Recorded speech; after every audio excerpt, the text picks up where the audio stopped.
Sir, நான் சோழனோட wife. என்ன நடந்ததுன்னு நான் சொல்றேன். நான் பஸ் ஸ்டாப்ல நின்னுட்டு இருந்தப்போ இவனும் இவனோட ஃப்ரெண்ட்ஸும் என் வீட்டுல என் ஹஸ்பண்ட், அவங்க கூட பிறந்தவங்க, என் மாமனார் இருக்காங்க. அதை வச்சுதான் என்னை இப்படி தப்பு தப்பா கிண்டல் பண்ணி பேசினான். இவங்களும் இந்த ஊர்க்காரங்களும் இவங்க சொல்றதெல்லாம் சுத்த போய் என்ன அவன் தேவையில்லாம கிண்டல் பண்ணான். அதை நான் வீட்டுல சொன்னேன். எனக்காக அவங்க எதிர்த்து கேட்டாங்க.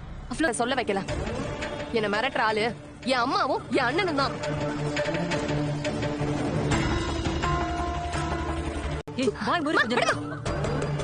சார், நான் யாருக்கும் பயப்படல சார். நான் நடந்த உண்மையை தான் சொல்றேன். பாண்டிய நான் லவ் பண்றேன். போலீஸ் வந்து லெஃப்ட் ரைட் வாங்கிட்டு இருக்காங்க. இன்னைக்கு அவனுங்க எல்லாரையும் அள்ளிக்கிட்டு போறாங்க. ஐயோ, என்னமா நீ இவ்ளோ சால்ட்டா சொல்லிட்டு இருக்க? இல்ல சார், நான் சின்ன பிள்ளையா இருக்கும் போதுல இருந்தே இந்த வீட்டுக்கு தான் அடிக்கடி வருவேன். என்ன யாருமே எதுவுமே சொன்னதில்ல சார். ஆமான்னு யாருக்குமே இவங்களை பிடிக்காது. அதனாலதான் அவங்கள பத்தி தப்பு தப்பா பேசிட்டு இருக்காங்க.